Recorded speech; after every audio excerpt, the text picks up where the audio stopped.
Hi, and welcome to another episode of the Skin and Soul podcast. I'm your host, Emily Fouts, and in today's episode, I wanted to talk about ingrown hairs, specifically in the pubic region, Brazilian waxing, just covering all bases when it comes to that. I know a lot of people do have trouble when it comes to Brazilian waxing, getting ingrown hairs, controlling ingrown hairs, and just keeping up with the maintenance and having the knowledge to do so. So if you're interested, keep on listening.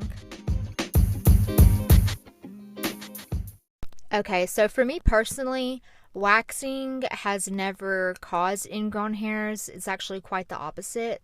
If I'm not keeping up with my waxing routine and I'm not exfoliating, then my ingrown hairs will flare up and they'll get trapped under there because I'm not getting that cellular turnover that I get whenever I wax and when I exfoliate.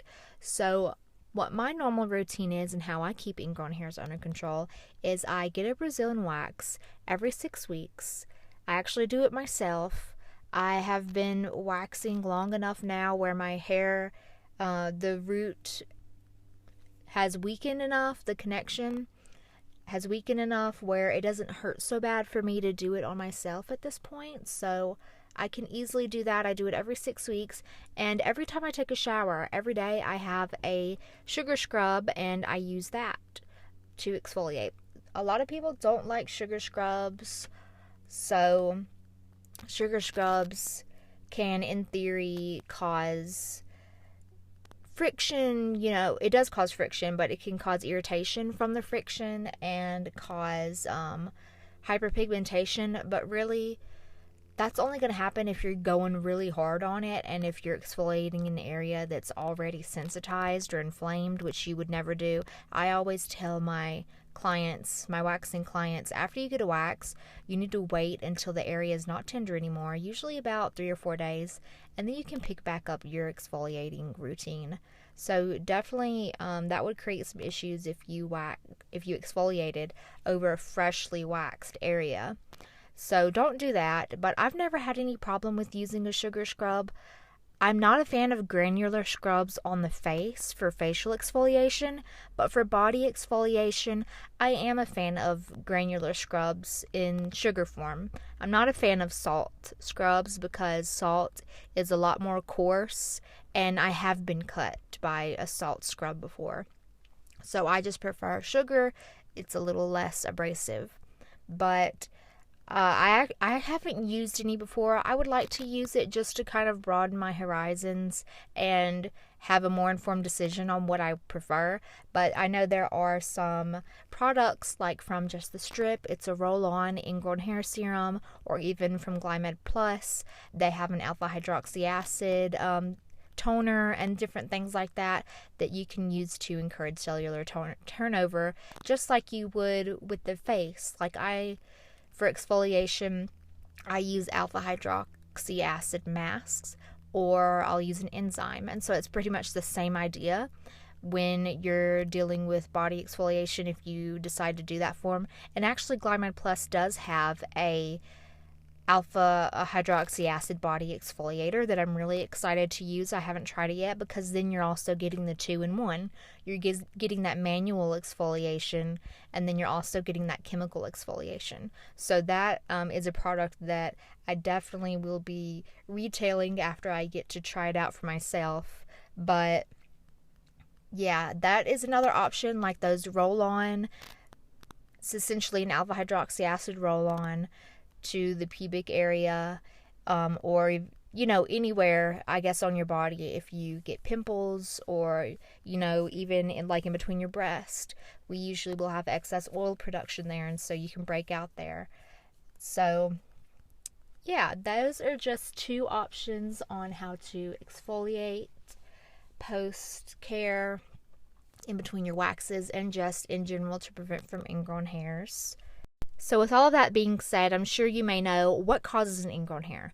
So an ingrown hair really can be caused by two things.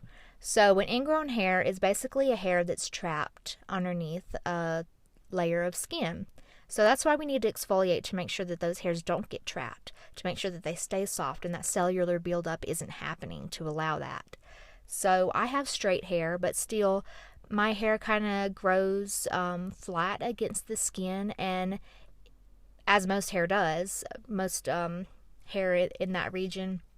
So another way that ingrown hairs can happen is if you have curly hair. So on African American men in the beard area, you might notice, or it is a popular thing for them to have ingrown hairs there.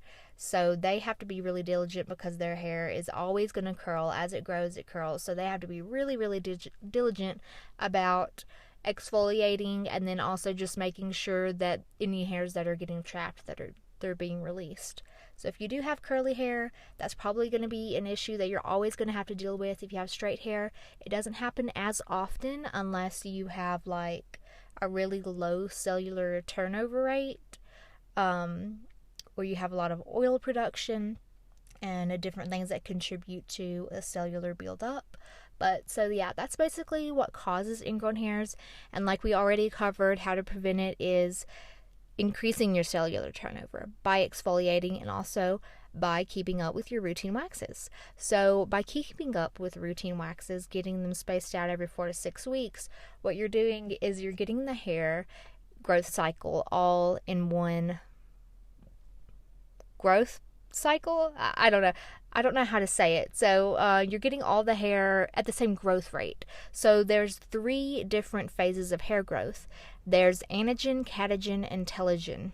So anagen is the baby hairs, catagen is like the middle hair, and then telogen is the adult hair, and it's in the process of shedding. That's the next step, is for the hair to shed out. So as your hair grows, you're going to have those 3 different hair growth cycles growing. So when you get your first Brazilian wax, you're pulling everything that the wax can grab from the root. And you might notice after your Brazilian wax that you have some baby hairs come up. Those are the anagen hairs that the wax wasn't able to grab. And so if you get your next wax 4 to 6 weeks, hair is all going to be kind of growing back, and you're going to be able to grab them with the wax. And then as you pull them out from the root, they're all growing. They're beginning their growth cycle again. So all of the hair will be on the same growth cycle as long as you keep up in routine waxes. And that's basically why it's so important. If you hear any esthetician or whatever, anyone saying how important it is, that's why. Because if you get a Brazilian wax 1 month and then you skip 2 or 3 months and then you get it again, it's basically starting all over, because there's not going to be any consistency in your growth cycle. So that was a shitty way of me explaining it, because I don't take any notes. I just say whatever's coming out of my brain, and I'm not always good at explaining things, but I hope that made sense. And also, keeping a consistent routine with your waxing, not only is it important in terms of your growth cycle, but it's important because it helps the hair to, it helps to weaken the hair. When you're consistent, you're consistently pulling it out, and you're not allowing it to like re-anchor, gain its strength back, kind of, in a way. Basically, just if you're more consistent with it, the connection between the root and the hair follicle weakens over time. And like I said, my hair, I've been doing it for so long, I can pull it out with my finger, and it makes the hair shaft thinner and finer. And so when your hair is thinner and finer, again, that reduces your risk of ingrown hairs. So if ingrown hair is a problem for you, it is a pretty good idea to get Brazilian waxing consistently, because that hair is going to become finer and weaker over time. Okay, and so what do you do if you have existing ingrown hairs? You want to come get a wax, but you have ingrown hairs. So there are some people who offer what is generally called a vajacial, which I think is weird, because like vagina, it has nothing to do with the vagina, it's on the pubic bone. But anyways, that's what they call it. They call it a vajacial.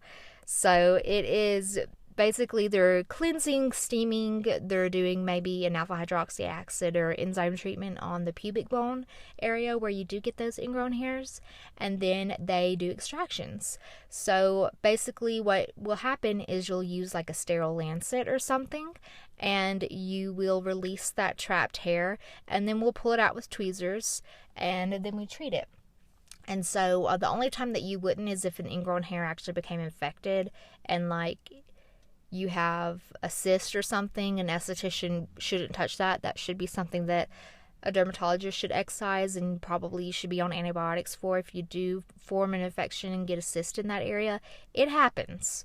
And you shouldn't be ashamed if it happens. But yeah, an esthetician won't treat that, but an esthetician can definitely release any trapped hairs, any ingrown hairs. So that's what we'll do. Is it's going to be key to release those hairs that are trapped, because if you don't, they're going to continue to grow under the skin and possibly become infected and possibly become a cyst or something to that nature. So if you do have existing ingrown hairs, check in with the local esthetician and see if anyone does offer an ingrown hair treatment or a vajacial. And then once you get those extracted, you'll continue with your exfoliation routine, and then you'll continue with your routine waxes, and that should definitely solve your problem. So I'll kind of go over, I think I touched some of the elements, but I'll go over what I tell all my first time Brazilian clients. Kind of just waxing in general, but I'm going to be speaking specifically to Brazilian. So I always let them know it's normal to experience pinpoint bleeding. So what that is when you remove the hair follicle, you will sometimes experience a little pinpoint bleeding. And that's just because that hair follicle has been essentially traumatized, and that's totally normal when you're ripping hair out of a follicle. And so that only happens with like first time waxers. So once you get routine waxing, that connection isn't as strong and that blood supply isn't there. But I let them know it's normal to experience that, because if you get up from the table and I give you a cleansing wipe or something and you see like a tiny drop of blood, you know, that you would be concerned if you didn't know what it was. So I let them know it's normal to experience some pinpoint bleeding. And then I let them know that the area might be tender for a few days. That's totally normal. And to just be gentle with the area. Like I said before, don't exfoliate until the skin is not tender anymore. You definitely do not want to wear tight clothes, because the area doesn't need to sweat. It needs to breathe. So you need to wear like breathable cotton underwear, not spandex, not, you know, any of those different fabrics. Like ideally it's going to be cotton underwear. That way that it can breathe. And then like no leggings, no really tight skinny jeans, because that's going to cause friction to the area, and also it's not going to be breathable. And then I let them know not to have sex within the next 24 hours, because you don't want to introduce any bacteria to the area. Again, that's why you don't do any activities that will make you sweat. No sauna, no gym for the next 24 hours, because again, bacteria. Let's see what else. That's pretty much everything that I tell them. Yeah, and then I give them aftercare suggestions, you know, like the roll-on ingrown hair treatment, or and I also let them know not to use any fragrance on the area, because also another thing I forgot to mention in terms of preventing ingrown hairs is you also want to moisturize. So that hair follicle needs to be hydrated, or the hair shaft needs to be hydrated, the skin needs to be hydrated, and that really helps to make sure that hairs don't get trapped. And just in general, of course, it's really healthy to hydrate your skin after a wax, but as well in general. So I always let them know I personally use a body oil every day after I get out of the shower. I use the body oil, and I literally put it all over my body except for on the soles of my feet. So you could use a body lotion, it doesn't matter, but I personally prefer a body oil. So that's what I use, and I actually make my own. It's a mixture of safflower, rice bran, and avocado oil. There are some oils that I prefer more than others, but yeah, just whatever you want to use. Make sure that you are rehydrating the area routinely after you exfoliate. So yeah, that's pretty much all. Like I already said, fragrances, because fragrances will potentially cause irritation, especially in a sensitized area. So stay away from fragrances while the area is healing. So that's my post-care.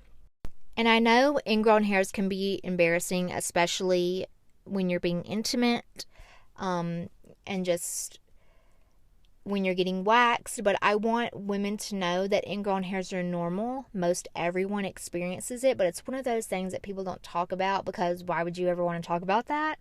But yeah, I just wanted to let you know that a lot of people experience it. Most everyone experiences it. Some people experience it more aggressively than others because you might have curly hair or, different factors like that. But it's not anything to be shameful of. That's why we're here. That's why people offer vajacials and ingrown hair treatments in the first place. So nothing to be shameful of, but know that you don't have to live with it, and there are solutions.